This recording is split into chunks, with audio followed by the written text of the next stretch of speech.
Ako ang inyong Lolo Pael at ito ang aking kwento. Sugarol na Ina. Ha, bakit ang aga-aga nakabusangot ka dyan? Saan pasugalan na naman kayo ng galing, Nay? Kahit sabihin ko naman sa'yo hindi mo naman alam kung saan yon. Anong ulam? Wala pong ulam. Wala na rin pong bigas. Kit wala. Ano kinain nyo? Di pa po ako kumakain. Binilhan ko na lang sila Nene at Nat ng tinapay sa tindahan para maalam na ng sikmura nila. Nakakaawa na papasok na eskwelahan na wala man lang kinakain. At least may kinain sila. Yung ibang bata nga wala talagang makain. Hindi naman dapat maranasan ng mga kapatid ko na magutuman. Sapat naman ang kinikita ni tatay. Sagot ko naman yung bigas natin. Bakit pala yung binili kong bigas ubos na? Wala pang isang linggo yun. Alam mong marami tayong kumakain dito sa bahay. Mga kapatid mo malalakas ng kumain.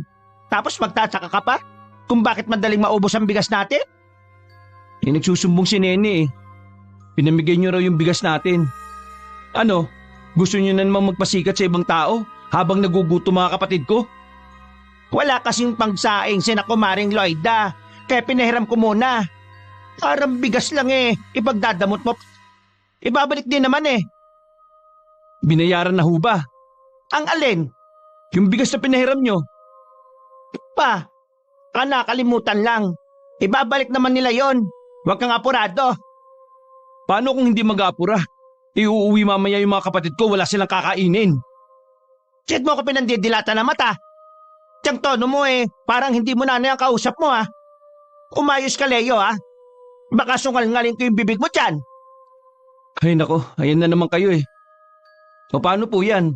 Walang bigas na sasaingin. Di umuta ka muna sa tindahan. Napakadaling solusyonan ng problema Uutang lang iaasa niyo pa ba sa akin? Galing na po ako dun kanina. Hindi niyo po pala ibinayad yung perang ibinigay sa inyo ni tatay nung nakaraang linggo. Kaya ayun, ayaw na po tayo pautangin. Paano kasi galing ako sa kanila noon? Sarado tindahan nila. Kaya ipinatalo niyo na lang sa sugal. Kayo, Nay. Imbis na ipinambibili niyo ng pagkain ng pera na ibinibigay ni tatay mas pinipili niyo pang ibang sugal? Bakit ba pati pera ng itay mo pinakikialaman mo?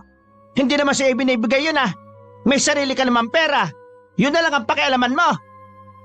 May pakialam din ako dahil napapabayaan niyo na kami mga anak ninyo. Hindi ba kayo naaawa sa mga bata kong kapatid? Tawag sa kanila ng ibang tao, mga langaw. Dahil kung saan may handaan, nandun sila. Nagbabakasakali na tawagin para makakain. Hindi sana nila mararanasan na magutuman Pero dahil sa bisyo nyo, kailangan nilang pagdaanan ng lahat ng hirap at kahihiyan. Ano ba pinagsasabi mo dyan? Dahil lang sa hiniram ni Lloyda na bigas, nakakaganyan ka na. Ang damot mo namang tao. Sila nga nagbibigay rin naman sa atin Madamot na sa madamot. Hindi naman kasi tayo mayaman Ang hiling ko lang naman sa inyo, unahin mo kaming mga anak mo. O sige, kahit hindi nyo na kami isama ni ate, sana naman yung mga mas batang kapatid namin ang isipin nyo. Huwag nyong iniisip lagi yung bisyo nyong sugal. Bakit? Hindi ko ba kayo inalagaan ng mga bata pa kayo? Kung pagsalitaan mo ako parang naging pabaya akong nanay O hindi ba? Kaya nga nung bata pa si Ate Lynn kung kani-kanino nyo iniiwan para magawa nyo yung pagsusugal nyo Kinuha nyo lang siya nung pwede na siya mag-alaga sa amin nun. Kaya nga ayaw na umuwi ng ate dito Dahil hindi niya na matiis yung mga ginagawa nyo. Hindi man lang niya naranasan kung paano maging bata Dahil maaga nyo nang ipinasa sa kanya ang responsibilidad na dapat kayo ang gumagawa bilang ina. Buti nga wala na dito yung babaeng yon. Akala mo rin kung sino makasagot-sagot sa akin Tama lang naman yun. Baka nga sa mga susunod na araw ako naman ang umalis na dito sa bahay na to. Di umalis ka. Mabuti ngayon para mawala na kayong mga nagpapasakit ng ulo ko. Kung sino pang matatanda, siya pang problema. Lumabas na lang ng bahay si Leo at pumunta sa bahay ng kaibigan. Ayaw na niyang marinig pa ang ibang sasabihin ng ina. Doon na lang siya manghihiram ng bigas na sasaingin mamayang tanghali. Hindi rin niya kasi matiis na hindi gumawa ng paraan. Di bali na siya, kaya niyang magtiis ng gutom. Simula bata, nakamulatan na niyang sugarol ang ina. Sa lolo't lola din siya lumaki hanggang bawiin siya ng magulang niya. Mula nang tumira sa poder ng mga magulang, doon niya naranasan ang hirap at gutom sa maghapon dahil ang kanilang ina ay malimit na pinagsusugal ang sahod ng ama. Kung sino-sino rin ang mga pumupunta sa kanila para maningil ng utang. Ang kanyang ama ay isang truck driver. Mga construction materials ang idinideliver nito sa iba't ibang lugar. Kung saan-saan ito nakakarating kaya madalas hindi nakakauwi ng bahay nila. Sa lalim ng kanyang iniisip, hindi na niya namalaya na nasa tapat na siya ng bahay ng kaibigan. Kakatok na sana siya ng bumukasyon at iniluwa si Arlon. Malayo pa lang natatanaw na kita sa may bintana eh. Parang pasan mo na naman ang buong mundo ah. Ano, yung airmat mo na naman. Ngayon ko lang napagtanto na mahirap pala magpalaki ng mga magulang. Ngayon mo lang ba nalaman? Ako matagal na eh. Kaya nga iniwan na namin ni nanay si Airpods eh. Hindi tumatahimik buhay. Eh di tumahimik buhay namin. Oh, pasok ka muna. Salamat. Hindi rin naman ako magtatagal eh. May kailangan kasi ako sa'yo. Alam kong nakakaya na. Pero wala ka namang ibang malalapitan kundi ako. Huwag akong mag-alala at balang araw makakabawi ka rin sa akin sa lahat ng kabutihan ko sa'yo. Kabisado mo na talaga yung mga linyahan ko no? Eh sa tagal ba naman natin magkaibigan, tol? Tuwing may kailangan ka, yun na lang nang yun ang sinasabi mo eh. Paano hindi ko pa makakabisa? Totoo naman kasi na wala na akong ibang malalapitan eh. Pwede ba manghiram muna ako ng bigas? Wala kasi kaming pangsaing ngayong tanghali eh. Nakakaawa naman yung mga kapatid kong uuwi ngayong tanghali. Naman no, walang kaso yun. Pero di ba, kakukuha mo lang ng kalahating kaba ng bigas kay Aling Miding nung isang linggo? Huwag mong sabing naubos na yun. Kasi si nanay pinamigay na naman sa kaibigan. Kami tuloy ang nawalan na makakain. Ibang klase rin talaga yung nanay mo, no? Hindi bali nang magutuman kayo, basta maging babango lang siya sa mga kaibigan niya. Ay nako, di na yata magbabago yung nanay namin. Habang tumatagal kasi palala ng palala yung mga ginagawa niya eh. Biruin mo hindi na kami makautang sa tindahan kasi hindi na naman niya ibinayad yung perang ibinigay sa kanya ni tatay. Hindi ko rin naman kasi maintindihan sa tatay niyo eh, kung bakit pinapahawak pa ng pera yung nanay niyo. Alam na ngang may bisyo. Ewan ko ba kay tatay, hindi ko rin alam sa kanya. Sabi nga ng iba naming kamag-anak hindi lang daw martir si tatay, kundi sobrang tanga.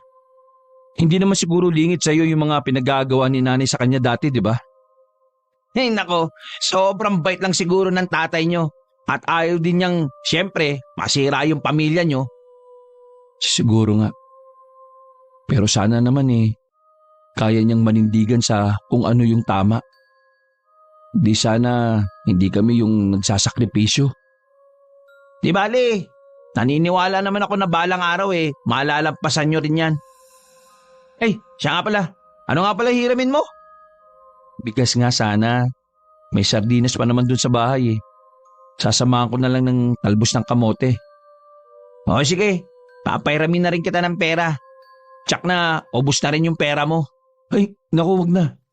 Hindi ko pa nga nababayaran yung utang ko sa'yo nung nakaraan Wag mo munang isipin yun. Hindi ko pa naman kailangan Salamat Alam mo, sa totoo lang, hiyang-hiya na ako sa'yo Ayoko naman kasing manghiram sa ibang kamag-anak pa. Pagsasalitaan ka na lang ng masama tapos hindi ka naman papahiramin. Ganun talaga yung mga kamag-anak minsan. Mas mabuti pa talagang sa ibang tao ka lumapit O paano? Uwi na muna ako. Magluluto pa ako ng tanghalian bago pumasok sa trabaho Teka lang. Meron pala akong sasabihin sa'yo. Baka gusto mo lang malaman. Oh, ano yun? Trabaho ba? Ba, game ako dyan. Sana lang medyo malaki yung kita. Oo, trabaho nga itong sasabihin ko. At mas di hamak na mas malaking sahod kumpara sa trabaho mo ngayon. Kaya lang malayo Ha? Ganun ba?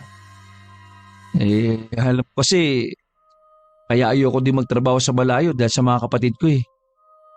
Ako na lang kasing umiintindi sa kanila.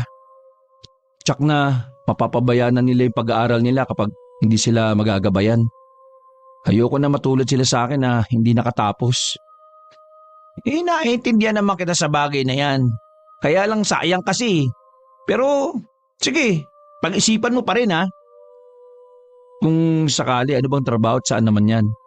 Sa ibang bansa, yung kasing amo ni nanay magtatayo ng salon. Di ba marunong kang manggupit? Binanggit kita kay nanay. Kilala ka naman nun eh. Sinabi ko nga ang sitwasyon nyo at gusto ka niyang tulungan. Mababait pati yung amo niya. Gusto nga na mga Pinoy ang tatao sa salon na ipapatayo. Uy, maganda nga yan kaso magastos naman. Pagkuha pa lang ng mga papeles siyempre wala ako nun. Sagot naman lahat ng gastos ng amo ni nanay. Basta pag-isipan mo rin. Baka magbago isip mo. Magkakataon mo na kasi to na magbago yung sitwasyon nyo. Oh, sige, uwi na ako. Saka na lang ulit tayo mag-usap. Tinanguan lang siya ni Arlon. Habang pauwi, paulit-ulit na iniisip ang mga sinabi nito. Bata pa lang ang kaibigan at mga kapatid nito ay nagtatrabaho na sa ibang bansa ang ina nito. Umaga kasi silang iniwan ng ama nila na sumama sa ibang babae. Mula noon, ang ina nila ang sumuporta sa lahat ng pangangailangan ng kanilang pamilya. Kilala niyang mabait at responsable ang ina nito, na isa sa kinaiingitan niya sa kaibigan. Pagdating sa bahay, naabutan niyang natutulog ang ina sa sala. Naiiling na lang na tumuloy siya sa may kusina at nagsaing. Kumuha na rin siya ng talbos para may sama sa sardinas. Mag-aalas 11 pa lang pero nagugutom na siya. Masakit na rin ang sentido niya dahil parating nalilipasan ng gutom. Nang makaluto nga, nauna na siyang kumain dahil hindi na niya talaga matiis ang pagkalam ng sikmura. Ilang sandali pa dumating na nga ang dalawang kapatid. Hapon na nang magising ang ina. Nagtataka siya kung bakit bigla itong nagtago. Nang makita sa labas ng pinto nila ang kolektor, naiiling na lang na siya na ang humarap dito. Nang makaalis ang lalaki, sa kanya hinarap ang ina. Nag-loan na naman pala kayo? Saan nyo na naman ginamit yung pera? Tang babae di dito sa bahay. Parang wala naman ako natatanda na may binili kayo dito sa bahay ah. Kahit nga pagkain man lang. Anong wala? Nung nakaraan may dala akong buto-buto ng baboy dito. Ipinagmamalaki niyo yung buto-buto na halos walang makain. Papahirapan niyo na naman kami sa pagbabayad ng utang niyo eh. Oy, bakit tumingi ba ako ng pabayad sa'yo? Huwag mong problemahin ang utang ko. Problemahin mo kung paano ka makakakuha ng magandang trabaho para makatulong ka dito sa bahay. Kung makapagsalita kayo, parang hindi ako nakakatulong sa inyo dito ah. Wala nga halos matira sa sahod ko eh. Bakit? Konti lang naman ang naitutulong mo dito sa kakarampot mong kita bilang helper ah. Umaabot yung sweldo mo. At least, nakakatulong. Hindi katulad nyo na hindi na nga nakakatulong perwisyo pa dito sa bahay. Bastos ka talaga no? Kaya hindi ka umaasenso dahil sa ugali mo eh. Hindi ako maasenso kasi nga wala akong pinag-aralan. Yun ang totoo. Kasi mas inunan nyo pa kasi ang vision nyo kesa asikasuhin kaming mga anak nyo. Maraming gusto magpaaral sa akin eh. Kaso lagi nyong hinahadlangan. Sa takot nyong walang titingin sa mga nakababata kong kapatid pag aalis kayo para magsugal noon. Ay, kala mo ata ganun lang kadali na kesyo merong gusto magpaaral sa'yo, susunggaban mo na kagad? Aalilain ka lang naman ng mga yon kapalit ng pag-aaral mo. Kesa naman magpakatulong ka sa ibang tao di dito ka na lang sa bahay. Ang sabihin nyo, takot kayo sa responsibilidad bilang ina.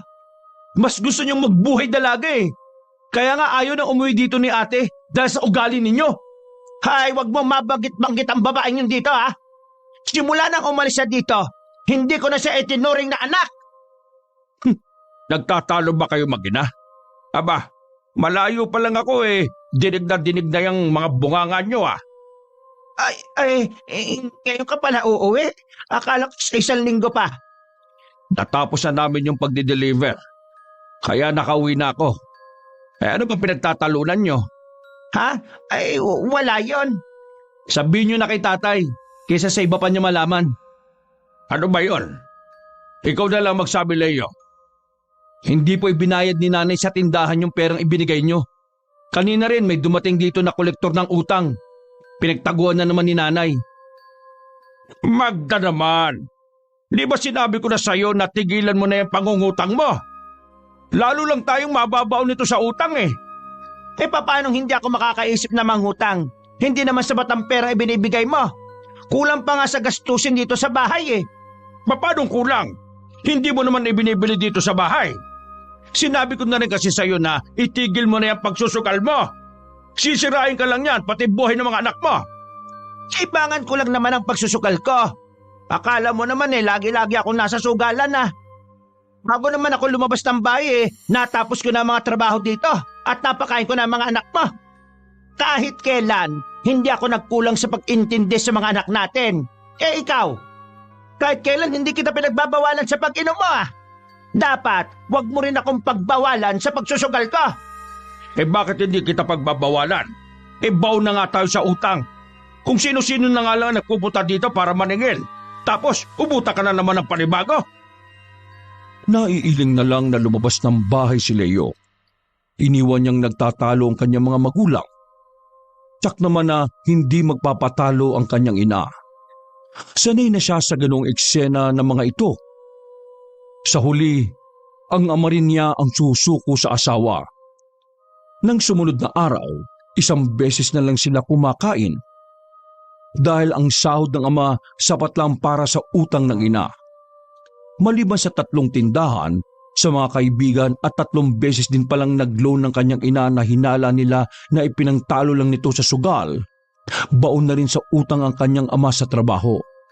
Kaya minsan, kaunti na lang ang naiuwi nitong pera. Araw yun ng Sabado. Kahit papaano ay may maiuwi siyang sahod sa bahay. Pagdating nga niya, naroon lang sa bahay ang kanyang ina. Hindi niya alam kung kanina pa ito o kararating lang. Tinapunan lang niya ito ng tingin pagkatapos dumiretso siya ng kusina nila. Tiningnan niya yung lata ng biskwit sa lagayan nila ng bigas. Napailing na lang siya na wala na naman yung laman. Habang iniisip ang mga bibilhin, isang motor ang narinig niyang pumarada sa tapat ng bahay nila. Maya-maya, nakarinig siya ng sigawan. Dali-dali siyang lumabas. Ang nanay niya ay nakikipagsagutan sa isang babae at lalaki. Sinisingil ng mga ito ang ina ng dahil sa utang. Dahil kung hindi ay ipapabarangay daw ng mga ito ang kanyang ina. Nang makita siya ng ina, bigla na lang itong umiyak. Kung walang tao, marahil umikot na ang mga mata niya. Magkano po ba yung utang niyo sa kanila? Medyo malaki kasi. Lumaki kasi yung laki ng patong nila Babayat naman Hindi lang talaga sila marunong mapakiusapan. Mamaya po darating ang tatay ko. Kakausapin ko po siya para mapag-usapan niyo yung problema. Anak lang po kasi ako Wala po akong alam sa utang ng nanay ko. Baka may pera ka naman dyan, anak. Bayaran mo muna. Ibabalik ko na lang sa'yo. Pasensya na po, Nay. Wala nang natira sa sahod ko Kulang pa nga. Kahit kailan talaga hindi kita maasahan sa ganitong sitwasyon. Hindi ko man lang maramdaman ang pagmamahal mo sa akin. Ano ba yan? So wala nga po akong pera Kasino lang naman po yung kita ko bilang helper. Ngayon nga huling araw na ng trabaho ko. Ewan ko sa'yo. Mas pabuti pang ibang tao. Pag sila, ang bilis lang nilang makalapit sa'yo. Pero kung nanay mo na nagpaaral at palaki sa'yo, hirap na makahingi kahit piece. Pumasok na lang si Leo sa loob ng bahay. Naiwan naman ang 3 sa labas. Narinig naman niyang binigyan lang ng hanggang bukas ang ina para makabayad. Patuloy naman ito sa pag-iyak na tila aping-api. Nang makalis na ang mga naniningil, saka pumasok ang ina at kinausap siya ulit. Wala ka ba talaga kahit 500 dyan? Narinig mo naman, ipapabarangay nila ako kapag hindi man lang ako nakapagbigay. Ibabalik ko naman kagad Pasensya na, Nay. Pambili lang to ng bigas at ulam. Hindi mo narinig yung sinabi ko? Wala na akong trabaho. Kahit kailan talaga wala kang awa sa akin. Mas gugustuhin mo pa na makulong yata ako eh. Hintayin niyo na lang ho si tatay mamaya. Huwag niyo na akong isali sa mga utang niyo. Maawa naman kayo sa mga kapatid ko na nagtitiis sa gutom. Eh wala ka talagang kwenta, anak. Ngayon lang ako lumapit sa iyo. Hindi mo ba ako matulungan? Puro ka na lang kapatid, kapatid. Nanay mo rin ako. Kailangan ko ng tulong. Tama na nga, Nay. Akala nyo, para kayong aping-api sa bahay na to Akala nyo yata hindi nakakarating sa amin yung mga paninirang ginagawa nyo sa aming mga anak nyo. Kesyo hindi ka man lang sinwerte sa mga anak nyo. Mabuti pa yung mga anak ng mga kumare mo, lagi mo pinupuri. Samantalang kami mga anak nyo, hindi nyo na nga inaasikaso, puro panlalait pang sinasabi nyo. Tinalikuran naman siya ng ina at nagkulong sa kwarto. Naririnig naman niya ang malakas nitong pag-iyak. Naiiling na lang siya na lumabas ng bahay para bumili ng bigas at ulam nila. Pagbalik sa bahay, naroon na ang kanyang ama at magkausap ang dalawa. Umiiyak pa rin ang kanyang ina. Dumiretso na siya sa kusina habang sinasali ng bigas sa lata ng biskwit. Lumapit naman sa kanya ang ama. Anak, baka meron ka dyan kahit 500. Kailangan lang kasi ng nanay mo Baka mamaya iskandaluhin na naman ang nanay mo nung mag-asawang pumunta dito kanina. Tay, ang laki ng utang ni nanay. Gusto na nga siyang ipabarangay Kahit magbigay ako ngayon, hindi naman sasapat. At least mabawasan ang utang niya. Bawa ka naman sa nanay mo. Ay nako, ito na lang po ang pera ko. Sana naman magtanda na yan si nanay. Huwag ka mag-alala. Madadala na ang nanay mo niyan. Nahiya na rin naman yan kapag may pumunta dito sa bahay. Salamat dito nak Ibabalik ko na lang kapag sumahod ako sa 1 linggo. Tumango lang si Leo sa ama. Nang makatalikod dito, tinuloy na ni Leo ang naudlot na ginagawa. Nagsaing na rin siya ng hapunan. Paglabas niya ng kusina, ang tatay na lang niya ang naroon. Si nanay ho. Yun, lumabas sandali. Maghuhulog daw ng utang. Ganun po ba? Gusto niyo po bang kumain? Mamaya na iho. Ihintayin ko nang bumalik yung nanay mo. Mauna na kayo mga kapatid mo. Mabuti pa pong sabay-sabay na tayo. Minsan lang naman namin kayong makasalo sa pagkainan Ako na lang po ang tatawag kay nanay.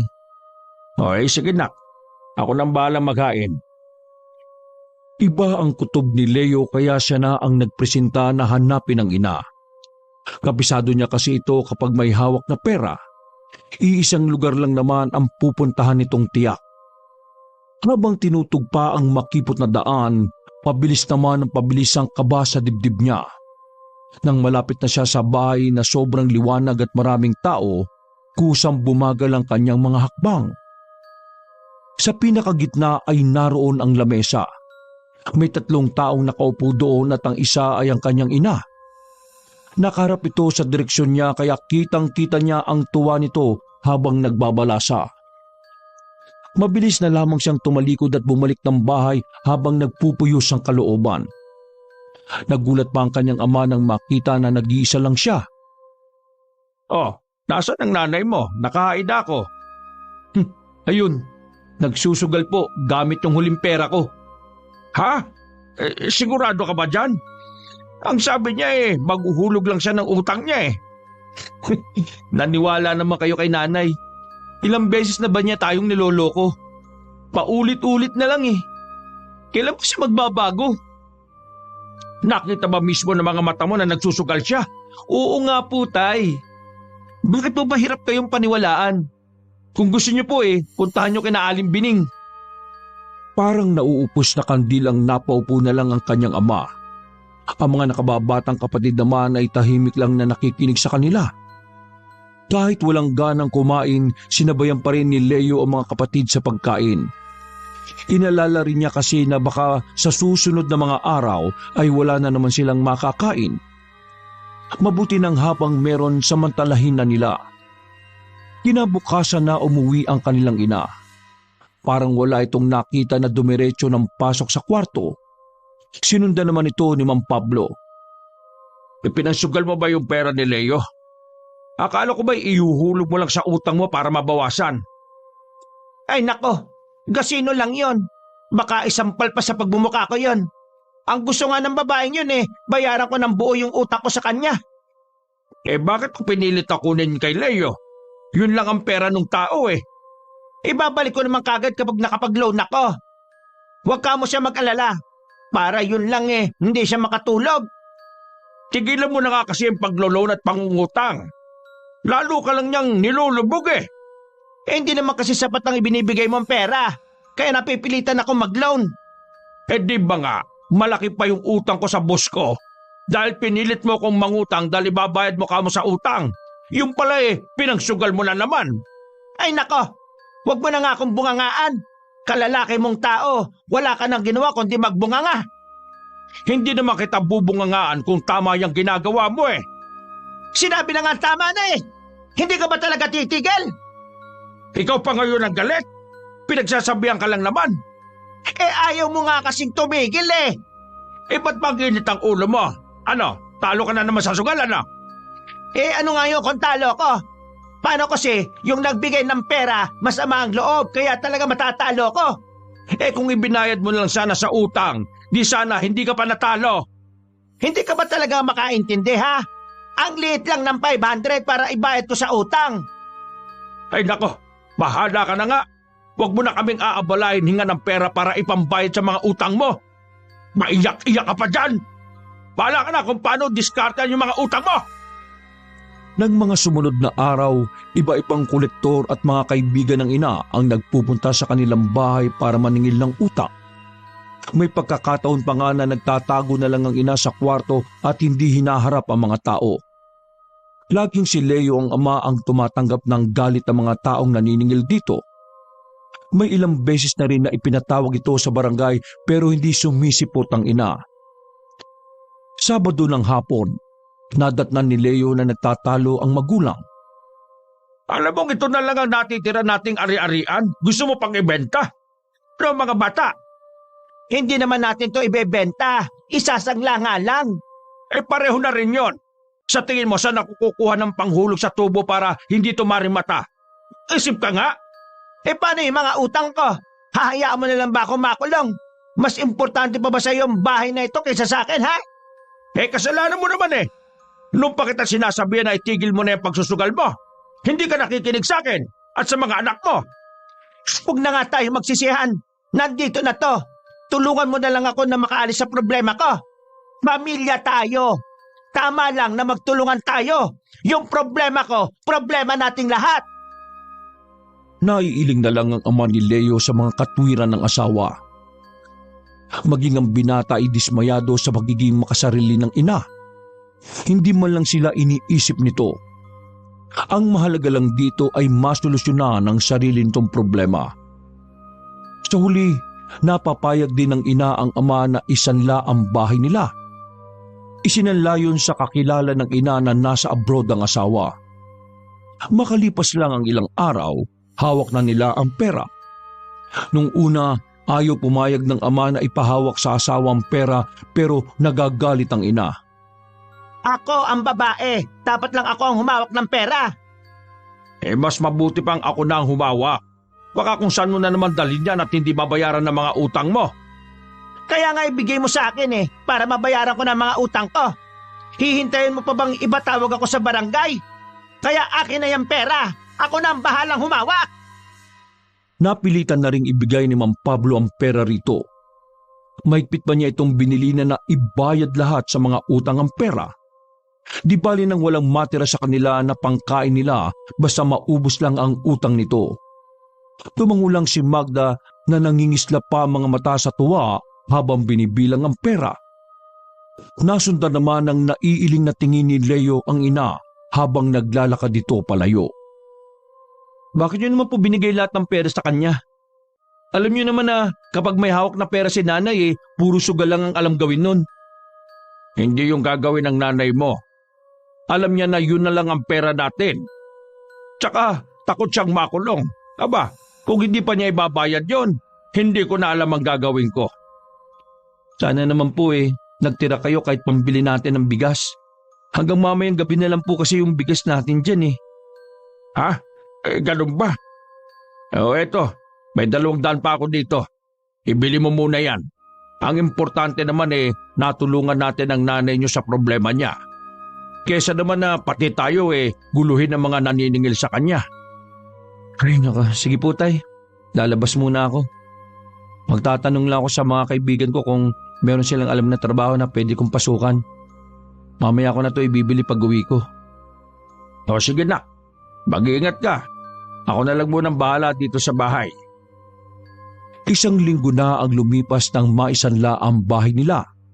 Mula noon, hindi na maalis-alis ang pangamba sa dibdib ni Leo. Pakiramdam niya kasi mali ang naging desisyon ng ama na isanla ang bahay nila. Kapag kasi hindi yun natubos, tiyak na sa kangkungan sila pupulutin. Nang araw na yon, katatapos lang niya magsibak ng kahoy.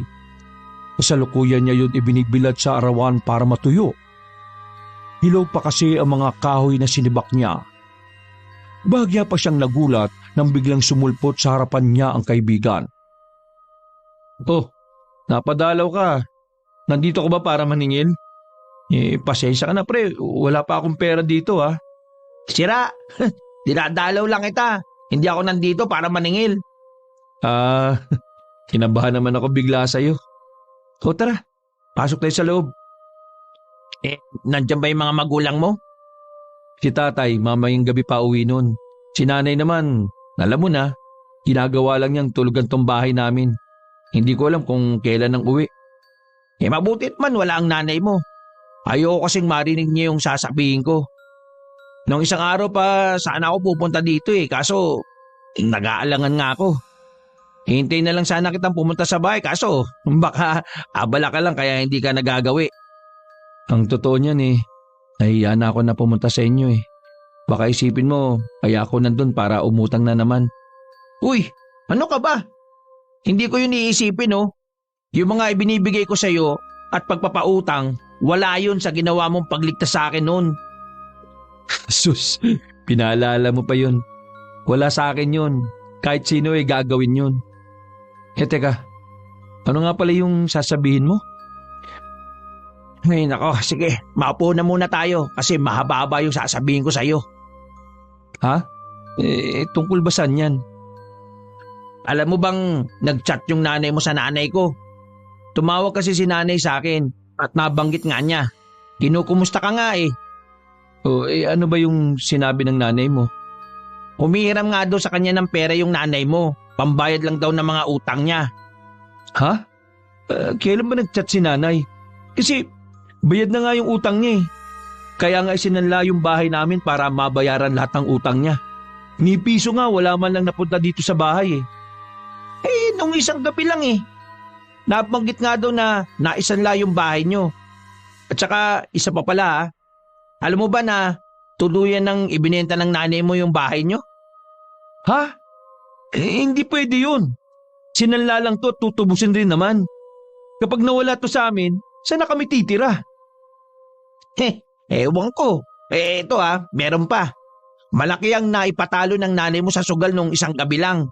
Balita nga na hindi daw maubos-ubos ang pera ng nanay mo Baka yun na yung perang ginamit niya. Pakiramdaman mo rin bago mo kausapin ng nanay mo. Baka mamaya kasi mali din yung mga narinig ko. Ay naku, sa totoo lang, masama na talaga kutob ko nang ibigay ni tatay yung lahat ng pera kay nanay Kaya lang, inaway-away nga si tatay Tsaka, kilala mo naman yung tatay ko.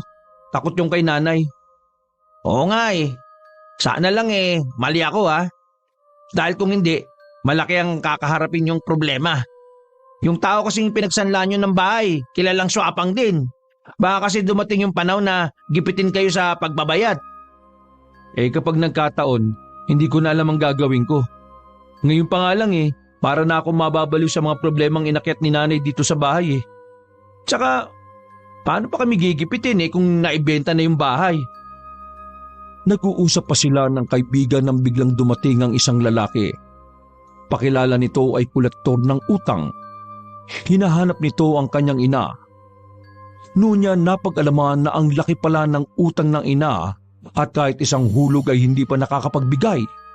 Sinabi na lang niya na wala doon ng ina at hindi alam kung kailan uuwi. Ilang minuto lang ang nakakalipas nang dumating naman ang tatlo nitong kumare. Naniningil din at yung pumunta sa kanila na kasama ang asawa. Pinangakuan daw ito ng kanyang ina na magbabayad kapag nakuha na ang perang pinagsanlaan ng bahay nila. Parang gusto nang lumubog ni Leo sa kahihiyan dahil sa mga pinagsasabi ng mga ito. Hanggang makalis sa mga ito, tulala na lang si Leo. Ano? Ayos ka lang? Teka, ibig sabihin, hindi talaga ibinayad ni nanay yung pera sa mga utang niya? Pinangsugal lang niya lahat yun? Tama pala kung ganun yung nakarating sa aking balita. Hindi ko na alam kung anong gagawin ko kay nanay. Para kaming pinaparusahan sa pagkakaroon ng inang katulad niya. Hindi na nakasagot si Arlon nang dumating naman si Mang Pablo sakay ang tricycle. Ngumiti pa ito at bumati kay Arlon. Kinumusta rin ito ang ina ng binata. Si Leo naman nanatiling tahimik lang.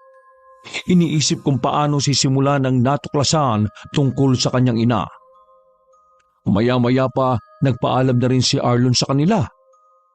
Tinanguan lang ito ni Leo. Oh, bakit parang problemado ka dyan? May masamang balita bang dala si Arlon? Di naman po siya ang may masamang balita kundi yung mga pinagkakautangan ni nanay. Nagpunta silang lahat dito kanina, tay. Hindi daw nagbayad sa kanila si nanay. Ha? Sigurado ka ba dyan? Baka bago pa lang silang nautangan ng nanay mo. Hindi po ako nagkakamali, tay. Sila yung naniningil kay nanay. Kaya nga naisal na itong bahay para mabayaran sila. Hindi naman pala ibinayad. At itong si nanay, nangungutang pa sa nanay ni Arlon. Ang dahilan, pambayad na naman daw uli sa mga utang. Nasaan ba yung nanay mo? Hindi pa ho siya umuwi mula kagabi. Huwag na muna tayong magpadalos-dalos sa pag-iisip ng hindi maganda sa nanay niyo. Baka naman naibayad naman niya. Tay naman! Hanggang kailan ba kayo magpapaloko kay nanay? Paulit-ulit niya lang ginagawa to sa atin Kung hindi kayo naawa sa sarili niyo, sa aming mga anak niyo na lang kayo maawa. Sige, ako nang bahala kumausap sa nanay niyo. Mamaya pag uwi niya. Naiiling na lang si Leo sa ama. Parang nakikinikinita na naman niya ang mangyayari. Kahit ang ina ang may kasalanan, tsak na mas matapang pa ito sa kanyang ama. Gabi na nang makauwi ang ina ni Leo. Agad itong nagtanong ng ulam. Nang walang makitang nakatakip, galit pa itong nagtatatalak. Bakit walang ulam? Hindi ba sahod mo ngayon? Hindi ka ba dumaan sa palengke? Konti lang ang natira sa sahod ko kasi ibinayad ko nga sa utang mo. Baka sa isang linggo buo na ulit ang sahod ko dahil tapos ko nang bayaran yung mga inutang natin sa trabaho ko. Yung natitirang pera, ibinigay ko na lang kay Leo. Siya nakako mag-budget. Total, siya naman ang nag-aasikaso dito sa bahay Bakit mo sa kanya ibinigay? Diba ako dito sa bahay? Tau-tauhan lang? Ba kung ganyan lang bahala na kayo sa buhay nyo. Magkanya-kanya na lang tayo. Wala naman palang kwenta ang pagiging ina ko sa bahay na ito Binabaliwala nyo ako. Hindi naman sa kanon. Malala na kasi ang pagiging sugarol mo Palala ka dyan. Anong tawag dyan sa paglalasing mo? Hay, huwag mong ibahin ang usapan. Mula ngayon hindi ka na makakahawak ng pera. Kung ganyan din lang naman pala at hindi niya ako kailangan sa bahay na ito, mabuti pang umalis na lang ako. Aalis? Para ano? Matakasan mo yung mga utang mo. Akala mo ba hindi pa nakakarating sa amin na hindi mo naman talaga ibinayad yung perang ibinigay ko sa'yo? Saan na naman napunta? Sa pagsusugal mo na naman? Binayad ko naman Sadya talagang marami akong utang kaya hindi naman lahat nabayaran. Hay, huwag ka na nga magsinungaling pa. Buko ka na nga Ako bahala ka kung ayaw mong maniwala. Basta aalis na ako sa bahay na ito. Ikaw na ang bahala sa mga anak natin. Para maranasan mo naman kung gaano kahirap pag-asikaso dito sa bahay. Ano ka mahihirapan? Sila yun naman ang gumagawa dito sa bahay. Kita mo nga na kaalalaki na ng anak natin. Siya ang kumikilos dito sa bahay imbis na nag-i-enjoy sa pagkabuhay binata. Ayaw naman niyang makipagbarkada Buti ka pinagtyagaan siya ni Arlon Hindi ko ba alam dyan sa anak mo kung bakit takot na takot sa tao? Kaya tuloy, hirap makahanap ng matinong trabaho. Huwag ka namang magsalita ng ganyan sa anak natin. Gusto mo bang layasan din tayo niyan kagaya ng panganay natin? Bago pa niya maisip yon, uunahan ko na siya. Total, wala naman akong halaga sa bahay na ito kaya aalis na lang ako. Ay nako, bahala ka kung aalis ka. Kapag bumalik ka dito, yung utang mo, ikaw pa rin naman ang magbabayad doon. Nanunod lang naman si Mang Pablo sa pag-iimpake ng mga damit ng asawa. Kulang na nga lang ay paghagisan nito sa loob ng bag ang mga damit. Lumabas naman ang silid na yon si Mang Pablo at naupo sa kanilang sala. Naroon din si Leo at iba pang mga kapatid na tahimik lang na mga nakaupo sa tabi. Ilang sandali pa, lumabas naman si Magda dala ang may kalakihang bag. Aalis na ako. Kahit kailan talaga walang nagmahal sa akin sa bahay na ito. Ikaw lang naman ang nag-iisip ng ganyan Ikaw tong hindi mo man lang maparamdam sa mga anak natin ang pagmamahal mo bilang ina. Kaya kita mo, ang layo ng loob nila sa'yo. Pag wala na ako dito, saka nyo mararamdaman ang halaga ko sa inyo. Ngayon lang ako nakakita ng pamilya na pinapalayas ang ina. Hoy, walang nagpapalaya sa'yo dito. Kamamaya yan Yan naman ang ipagkalat mo dito sa buong barangay Bakit? Totoo naman Pinapalis nyo ako sa bahay na ito. Sige, lakasan mo para marinig ng mga kapitbahay. Total, diyan ka magaling. Magpaawa at kami na pamilya mo ang lalabas na masama. Ano sabi mo totoo naman. Sige na, umalis ka na. Kung yan ang gusto mo. Baka sakali na matahimik ang pamilya natin kapag wala ka na. Akala mo basta-basta lang ako aalis? Bigyan mo ako ng pamasahe. Ikaw tong gustong umalis tapos hihingan mo ko ng pamasahe. Wala akong pera. Kung wala, kakasahod mo lang Kapag hindi mo ako binigyan, magsisisigaw ako dito. Walang nagawa si Mang Pablo kundi hugutin sa bulsa ng suot na pantalon ang natitirang pera. Gagamitin sana niya yung pamasahe pabalik ng trabaho. Nang makuha naman ni Aling Magda ang pera, ni hindi na nito nagawang tapunan man lang ng sulyap ang mga anak. Nagmamadali na rin itong maglakad palayo. Naiiling na lang si Mang Pablo habang nakatanaw pa rin sa asawa. Seryoso na kaya si nanay na umalis? Ay nako, babalik din yon. Magpapalipas lang yun ng galit. Ilang beses na ba niyang ginawa yan? Hindi pa kayo nasanay. Kunin niyo na lang po ulit yung pera na ibinigay niyo. Baka wala na kayong panggastos sa trabaho Kahit pamasahe na lang papuntang trabaho, ako nang bahalang dumiskarte ng pagkain ko doon. Parang gustong maiyak ni Leo sa mga sandaling yon. Dahil sa sitwasyon nila. Tinapik-tapik pa ng ama ang kanyang balikat bago tumalikod at nagtungo sa kusina. Nang sumunod na araw, naging abala si Leo sa paghahanap ng trabaho pero lagi siyang umuwi na bigo. Nang araw na yon, nadatnan niya sa kanilang bahay ang taong pinagsanlaan nila ng bahay. Inakala niya na maniningil lang ito ng tubo pero ganun na lang ang gulat niya nang kumpirmahin nito ang sinabi ng kaibigan na nabili niya nito ang bahay nila. Di umano ibinenta na ng tuluyan ng kanilang ina ang bahay. Binibigyan na lang sila nito ng 1 linggo para maghanap ng malilipatan. Pakiramdam ni Leo ng mga oras na yon, anumang sandali isasabog ang kanyang dibdib dahil sa paninikip. Huminga na lang siya ng malalim para hindi mapayak sa sama ng loob. Pinuntahan din niya ang kaibigang si Arlon para mayroong mapagsabihan ng sama ng loob. Kahit ito'y hindi makapaniwala sa sinabi niya. Ano ka mo? Talaga bang pinapalis na kayo sa bahay na yon? Nasaan yung pinagbentahan? Di tsak, naubos ni nanay sa sugal. Kaya pala, bigla na lang siya nag-alsa balutan. Yung pala umiiwas. Grabe.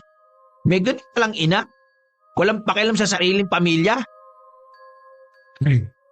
Hindi ko na alam kung anong gagawin ko. Saan kami ngayon titira ng mga kapatid ko? Kung uupa naman, saan naman ako kukuha ng pang-upa? Pasensya ka na pare Gusto ko man patuloyin kayo dito sa bahay Hindi naman ako pwedeng basta na lang magdesisyon. At saka, marami na rin kami dito Wala rin kayo mapupwestuhan kung sakali. Hindi naman kailangan humingi ng pasensya, pre. Gusto ko lang maglapas ng saloobin. Ang dami mo na nga naitulong sa akin eh. Teka, may naisip ako. Buo pa pala yung kubo ni Lolo. Kung gusto nyo pansamantala dun muna kayo habang hindi pa kayo nakakahanap ng matitirhan. Ha? Talaga, pre? Hindi ko yung tatanggihan. Naman wala nga lang kuryente at malayo ang igiban ng tubig. Ayos lang yun. Ang importante may matutuluyan kami.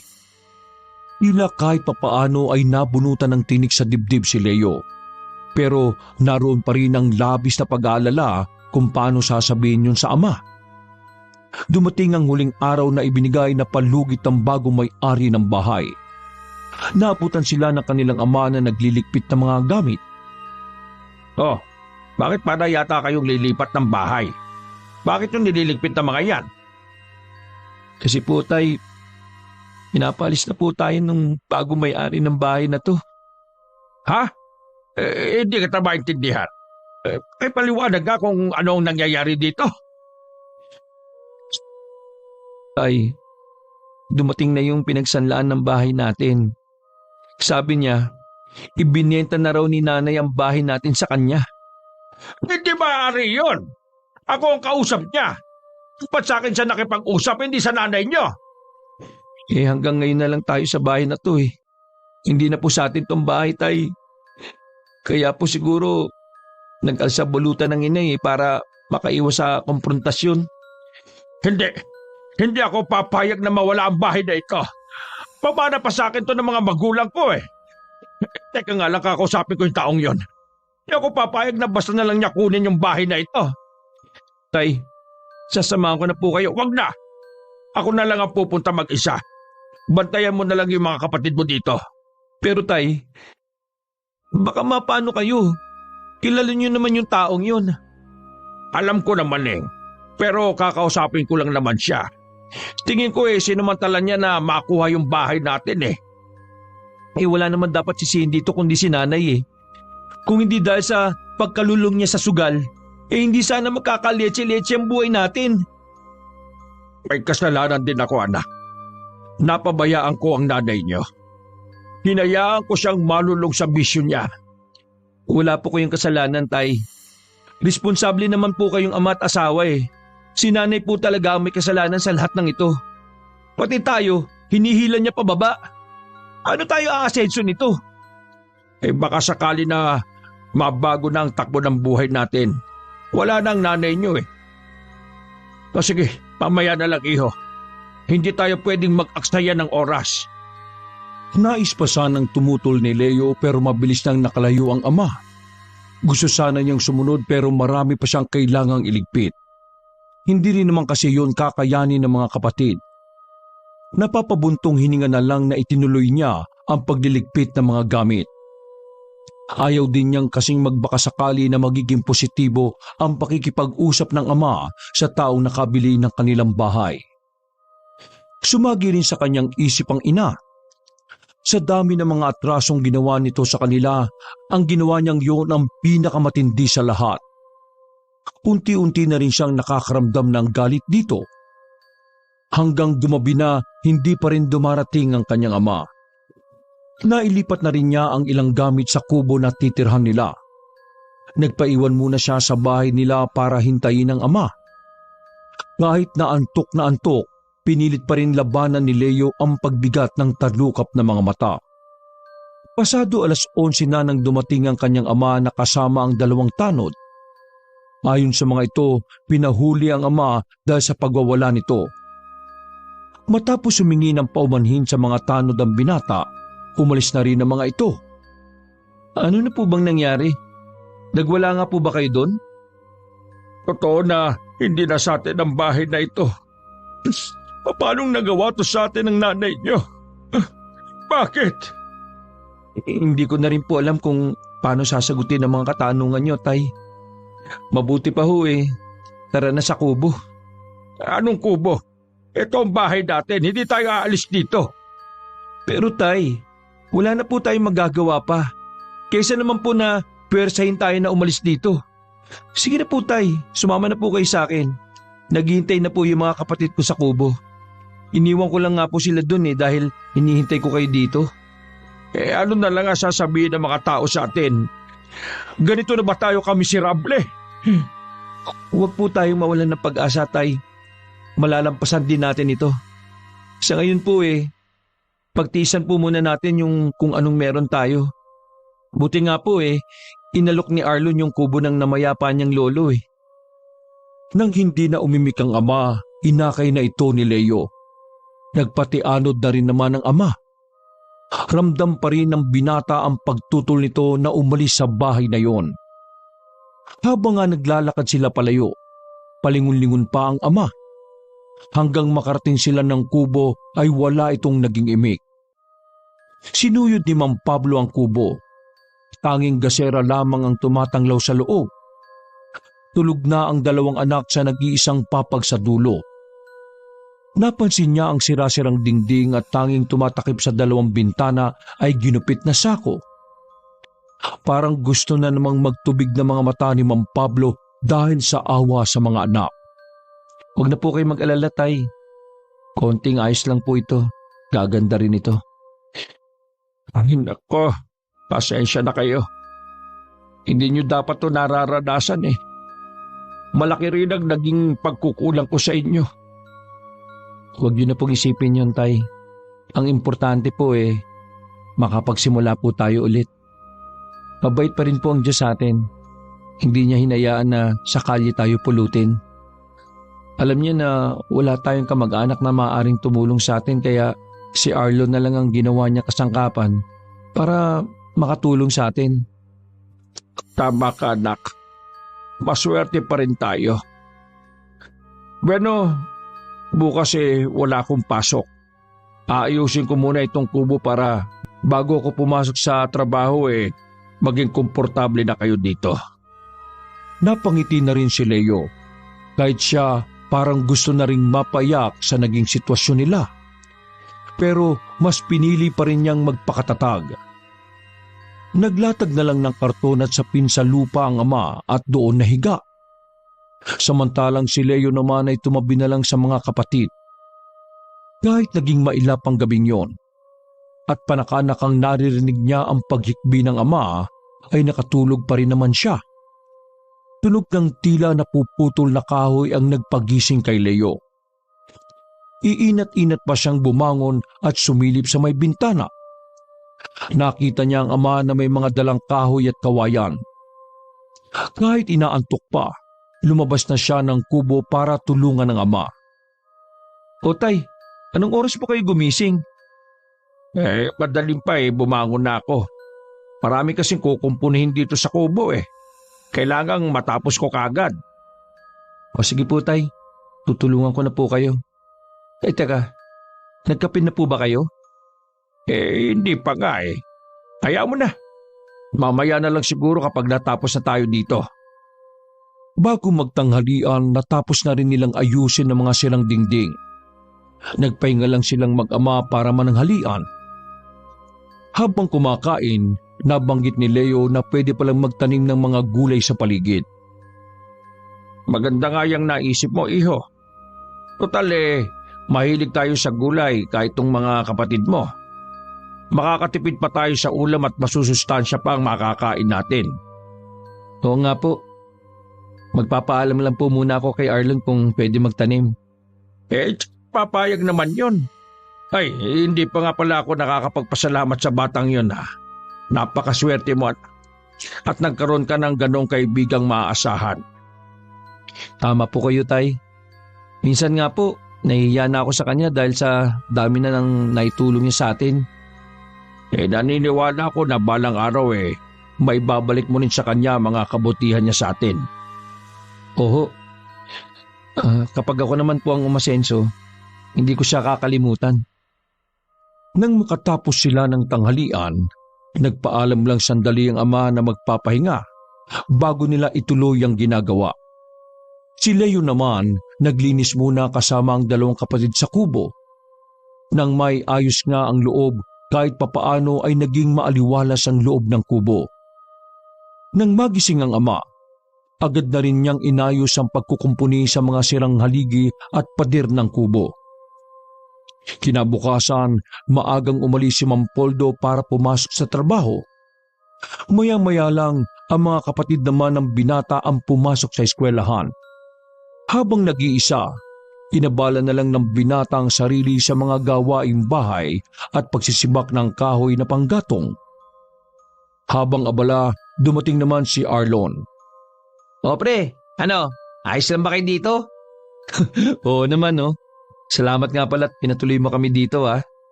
Hulog ka talaga sa amin ng langit. Wala yun. Kesa naman sa nakatiwangwang lang tong kubo, di ba? Buti na yung mapakinabangan. Ay, oo nga pala. Maiba ko. Magpapaalam din sana ako kung pwede magtanim ng gulay dito sa paligid ng kubo. Ay, oo naman walang problema yun. Teka, meron pa pala akong sasabihin kaya ako nagpunta dito. Kanina kasi, galing sa bahay si Aling Marites. Alam mo naman kung gaano katsismosa yung babaeng yun, di ba? Narinig ko lang naman na nag-uusap sila ng kapatid ko. Nabanggit niya na nandito lang pala sa barangay natin yung nanay mo. Nagtatago lang sa mga pinagkakautangan niya. Nabanggit ba ni Aling Marites kung saan nakatira si nanay? Naku, hindi. Kaya lang naman daw niya yun nasabi kasi nakita niyang bumibili sa tindahan. Pero nakatiklob ng tela yung muka. Bahala na siya. Mabuti ngang wag na siyang umuwi dito eh. Tsak na problema na naman ang ibibigay sa amin. Sa bagay nga, sobra na yung mga ginawa niya sa inyo eh.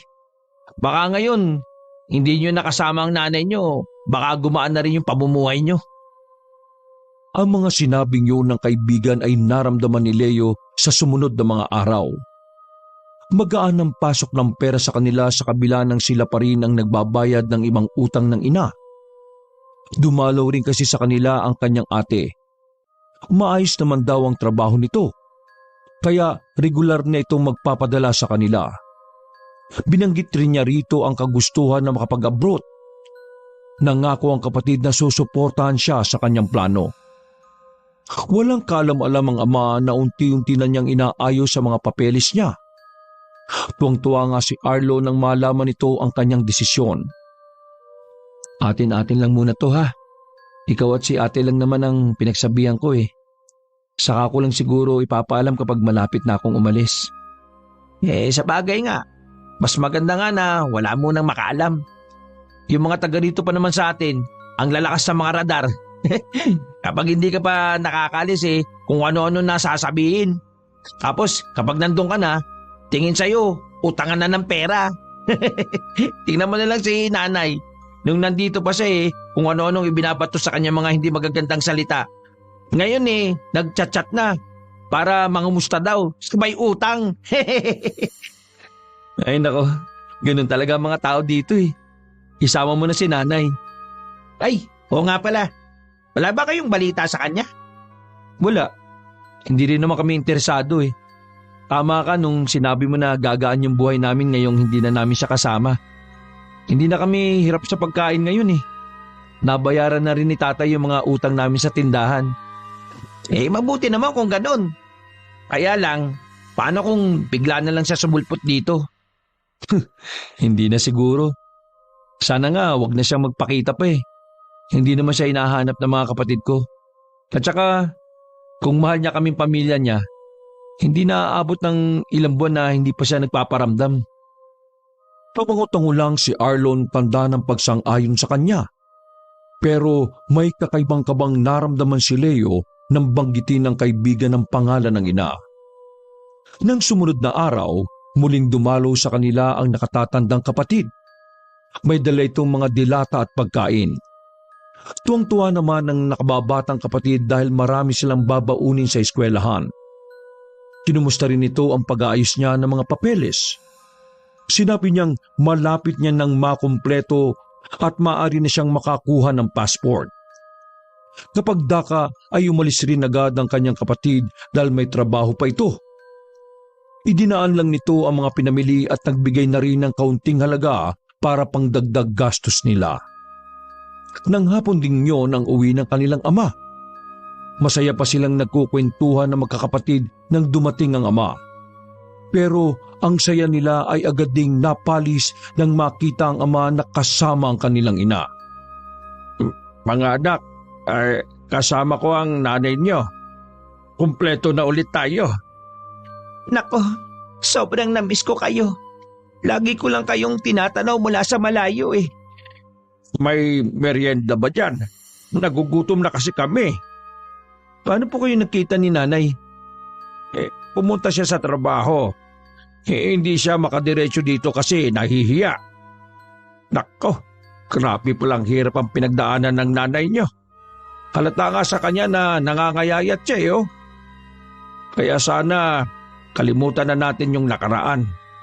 Nangako naman ang nanay niyo na magbabago na siya. Hindi na daw siya magsusugal.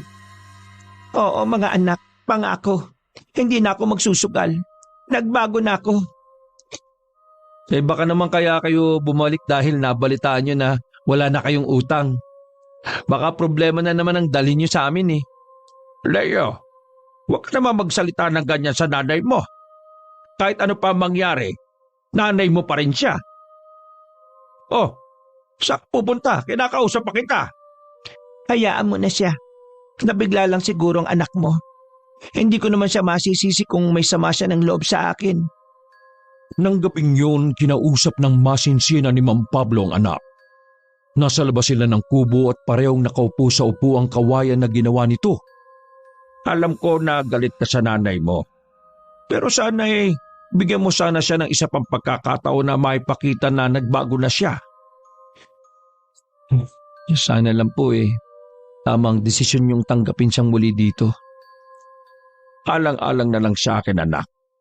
Pwede mo ba siyang bigyan pa ng isa pang pagkakataon? Lumango na lang si Leo sa kanyang ama. Kahit na mabigat sa kanya na muling tanggapin ng ina, kahit ano pa kasi ang ginawa nito at balibalik ta rin man ang mundo, ina pa rin nila ito. Isang araw pa lang na nakakalis ang kanyang ama, sinabayan na yun ng alis ng ina. Sa ina na rin ibinigay ng kanyang ama ang sahod nito. Hindi rin bumili ang ina ng pagkain nila. Ang mga pagkain ay binigay ng kapatid ang kanilang kinain. Minsan, humingi siya rito ng pambili ng bigas dahil wala na silang isasaing. Umutang ka na lang muna sa tindahan. Wala na akong pera eh. Inutang kasi muna ni Maring Lloyda. Kailangan lang kasi. Mula kasi nung nabayaran na yung mga utang sa tindahan, hindi na ulit kami nangutang eh. Anong gusto mong gawin ko?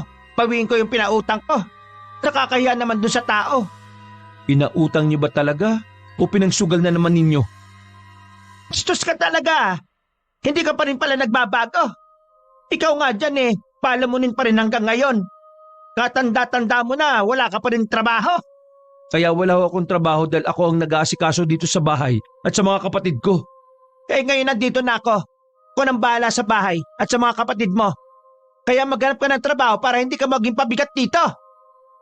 Kinuyom na lang ni Leo ang kamao para hindi masagot ang ina. Lumabas na lang siya ng kubo at nagtungo sa bahay ng kaibigan. Nabalitaan ko na bumalik sa inyo ang nanay mo At balik na naman siya sa dating gawi. Ano pa nga ba? Ako pa yung pinilit niyang magtrabaho. Ay nako, suko na talaga ako kay nanay. Mabuti na lang at ilang linggo na lang malapit na akong makaalis. Kaya lang, pinaalala ko yung mga kapatid ko Sabi naman ni ate, siya na ang bahala. Kaya lang bumalik na si nanay. Isa pa yan sa magiging problema mo. Baka kapag nag-umpisa ka ng magpadala, baka hindi rin mga kapatid mo makinabang Ilan ako matatahimik kapag nandun na ako. Kaya nga gusto ko mag-abroad para maibigay mga pangangailangan ng mga kapatid ko Ay naku, bahala na. Mag-uusap pa naman kami ni ate. Hanggang makauwi sa kubo, iniisip pa rin ni Leo ang tungkol sa mga kapatid kung sakali na matuloy siya sa pag-alis. Ilang araw din na hindi sila nagkitibuan na mag-ina. Malimit din na may pumupunta sa kanila para maningil ng utang. Lagi ring nakikipag-away ang ina. Madalas rin niyang makita ito sa sugalan at kapag nasa kubo, laging aburido. Hindi naman lingid sa kanilang ama ang mga pinaggagawa nito. Nagtataka naman si Leo kung bakit hindi man lang ito sinisita ng ama. Nang araw na umuwi ang ama, kinausap siya nito habang naroon din ang ina. Nak, yung palang kumari ng nanay mo, kailangan ng helper sa babuyan niya. Malapit lang yun dito sa atin. I-recommenda ka ng nanay mo. Baka gusto mo para kahit papaano pangdagdag din sa gastusin sa bahay. Kung bakit kasi nahinto na naman ang pagbibigay ng ate mo eh. Pasensya na po tay. Ayoko po doon. Maghahanap na lang po ako ng ibang trabaho. Ano naman trabaho gusto mo pasukan? Wala ka na nga pinag-aralan namimili ka pa. Hindi naman ho sa namimili ako. Ayoko lang ho na maulit yung nangyari nun. Natatandaan niyo po ba? Pinasok niyo rin ako ng trabaho sa kaibigan niyo. Asang-asa ako na may sasahurin ako. Yung pala bumali na kayo ng 3 buwan nang hindi man lang nagpapaalam sa akin. Kahit may sakit ako noon, hindi ko magawang umalis. Tapos, heto na naman kayo. Ang tagal-tagal lang na. Hindi mo pa rin ba nakakalimutan? Hindi ko talaga makakalimutan yun. Dahil nag-iwan nyo ng marka sa akin. Kaya tigilan nyo na ho yung pagre-rekomenda sa akin sa mga kaibigan nyo. Ano gagawin mo? Magiging palamunin ka na lang ba dito? At isa pa, alam na nung kumari ko na papasok ka sa kanya. Bakit nyo po ba ako pinipilit na pumasok doon? May utang ho ba kayo doon? At ako ang naisip nyong ipambayad? Sasabi mo dyan, ikaw na nga itong tinutulungan masyado pang mataas ang pride mo. Bakit? Makakain ba yan? Tingnan ko lang kung may magagawa yung katigasan ng ulo mo kapag wala nang makain ng mga kapatid mo. Nakakakain kami ng sapat at walang utang nung umalis ka. Mo itong kabastusan ng anak mo. Wala kang mararating sa buhay dahil wala kang pinag-aralan at bastos ka pang anak. Hindi ka magiging katulad ng kaibigan mo si Arlon. Yung may tinapos, hindi katulad mo. Tama na yan. Kung ayaw ni Leo na magtrabaho sa babuyan, hayaan na lang natin siya. At ikaw naman, iho, ayoko nang pinagsasalitaan mo ng ganyan ng nanay mo. Nawawala ka na ng respeto Napatungo na lang si Leo. Nagpipigil na wag tumulo ang luha sa mga mata. Pakiramdam niya na mga oras na yun ay gusto na niyang lumubog sa kinatatayuan sa pagmamata ng ina sa kanya. Lumabas na lang muna siya ng kubo para makasagap ng sariwang hangin. Nagsisikip din kasi ang dibdib niya ng mga oras na yon. Makalipas ang kalahating oras, naisipan na rin niyang pumasok. Nasa may pintuan pa lang siya, narinig na niya ang anasa ng mga magulang na tila meron silang pinagtatalunan. Hindi na muna siya pumasok at nakinig muna. Nakumbinsi mo yung anak mo na magtrabaho doon. Ano nga ang gagawin ko kung ayaw naman? Ikaw naman kasi bakit umutang-utang ka doon tapos anak mo yung pambabayad mo ngayon? Ilang buwan lang naman yun na pagtatrabahuan niya. Ano, gusto mo akong pumasok doon? Ikaw naman kasi, bakit bumalik-balik ka na naman sa pisyo mong pagsusugal? Sabi mo magbabago ka na. Ay nako, babalikan na naman ba natin yan? Wala ka na nga magagawa pa dahil bisyo ko na to. Tama pala talaga ako. Lagi na lang kami ni tatay ang ginagawa mong pambale. Talaga ho bang ganyan ka na makasarili? Di bali ng masakripisyo ang mga anak mo? Basta nasa maayos kang kalagayan? Anak lang kita ha? Utang mo sa akin ang buhay mo. Kaya natural lang na bayaran mo yun ngayon. Kaya sa ayaw at sa gusto mo, papasok ka doon sa trabaho. Ako na nakikiusap sa iyo, anak. Kahit man lang alang-alang sa akin. Baka kasi ipakulong ang nanay mo kung hindi siya magbabayad. Hanggang kailan nyo ba siya ipagtatanggol, itay? Mas mahalaga ba talaga si nanay kaysa sa aming mga anak nyo? May natural dahil asawa ko. Kaya kung hindi ka papasok doon, pahihintuin ko sa pag-aaral ng mga kapatid mo at silang ipapasok ko doon. Kaya mamili ka. Tama ang nanay mo, iho. Kaya nakikiusap ako sa iyo. Kung pwede lang sanang mamili ng mga magulang Ginawa ko na sana noon pa. Hoy, Leo, saan ka pupunta? Bumalik ka rito. Nag-uusap pa tayo Hayaan mo na muna siya. Wala naman yung ibang pupuntahan Babalik din yun dito. Pumunta sa bahay ng kaibigan si Leo. Doon niya ibinuhos ang lahat ng bigat sa dibdib niya. Isinumbong niya rito ang plano ng ina. Dismayado naman ito sa narinig. Nagbigay pa ng payo ang kaibigan sa kung ano ang magandang gawin. Itinakas ni Leo ang mga kapatid at iniwan muna sa kanyang ate. Makalipas ang 1 linggo, umalis na ng ibang bansa ang binata para doon na magtrabaho. Mula noon, wala nang balita ang mag-asawa sa nangyari sa mga anak. Mamamatay na siguro ako na hindi nakikita ang mga anak natin. Siguro, sobrang tindi ng galit nila sa akin. Sa bagay, hindi ako naging mabuting ina sa kanila. Huwag mong sabihin yan. Mababait ang mga anak natin. Tsak na napatawad ka na nila. At huwag ka na ulit magsasalita tungkol sa kamatayan. Gagaling ka pa. Huwag mo na akong paasahin sa huwad na pag-asa. Alam ko na lalapit na ang katapusan ko. Kabayaran to sa mga nagawa kong kasalanan. Ang mabuti pa kainin mo na lang tong ginawa kong lugaw sa iyo.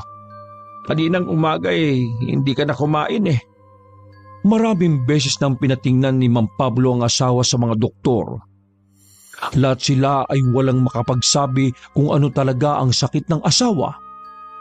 Hanggang isang albularyo ang nilapitan nila. Anito may kumukulam sa asawa. Nung una, pamilyang Dayo ang may gawa nun sa kanya. Lalo't biglang nawala ang mga ito sa kanilang lugar na magkasakit siya. Malaki di umano ang kasalanan niya sa mag-asawa. Naipangsugal niya kasi ang pera na sana'y pampagamot ng anak na mga ito. Hindi na umabot sa ospital ang bata dahil naghagilapan ng mga pera mga ito. Si Magda na mga oras na yon ay nagtatago sa mga ito. Mamaya pupuntahan ka ulit ni Apong Islaw dito. Bakit pa? Hindi naman niya ako mapapagaling. Tingnan mo ang mga sugat ko. Lalong lumalala. Hirap na ako. Ginagawa naman niya ang lahat ng makakaya niya para ibalik ang sumpa sa taong gumawa niya sa iyo. Pero dapat, lakasan mo rin ang loob mo para matalo natin kung sino man ang gumawa niya sa iyo.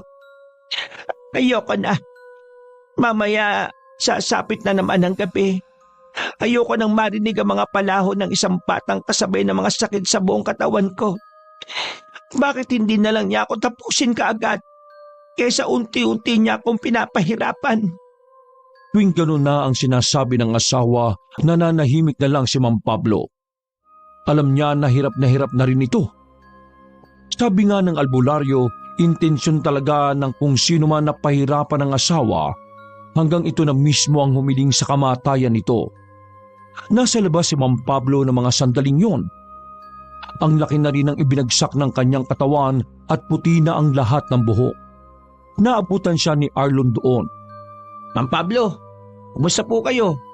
Si Aling Magda po. Ayun, natutulog siya ngayon. Mabuti nga't nakatulog. Ilang gabi na kasi siyang puyat Hindi pa rin ba nalalaman ni Apong Islaw ang may gawa nito sa kanya? Ay, hindi pa. Masyado daw mabagsik ang mangkukulam na gumawa nun sa asawa ko. Tingin daw niya nasa tawid dagat ang gumawa nito kay Magda Siya nga po pala. Nagkita po kami ni Leo kahapon. Dumating na po siya galing abroad. Ha? Nag-abroad si Leo? Oo. Nabanggit ko nga po yung kalagayan ni Aling Magda. Baka po bukas pupunta silang magkakapatid dito. Talaga? Ang tagal ko na silang hinahanap. Kaya pala, nag-abroad siya.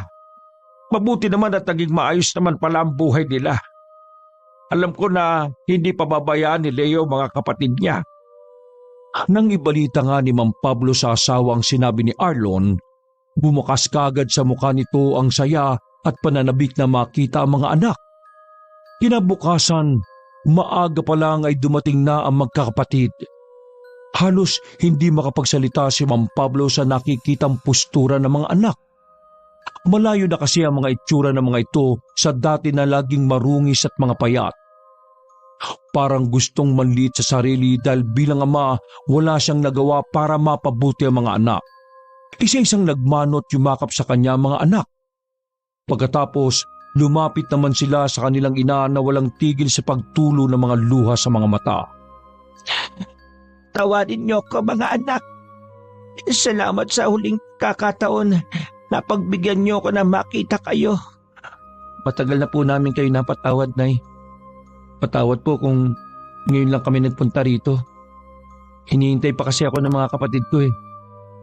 Sa nakikita ko, maayos na ang buhay ninyo. Ang laki ng kukulang ko sa inyo, lalo na sa iyo. Patawarin mo ko, anak. Niyakap na lang ni Leo ang ina habang tumutulo ang luha. Akala niya noon na wala na siyang pakialam sa ina. Pero sa mga sandaling yon, nakakaramdam siya ng takot na baka anumang sandali ay mawala na ito sa kanila. Gusto niyang bumawi rito. Ipalasap ang ginhawa na nararapat sa mga magulang. Kahit may sama siya ng loob sa mga ito, kasama pa rin sila sa mga plano niya. Nang gabing yon, naroon si Apong Islaw. Naroon sila magkakapatid at nakabantay. Puno ng takot ang bawat isa sa kanila. Lumipas ang nakakainip na sandali. Humarap sa kanila ang albularyo na puno ng lungkot ang itsura.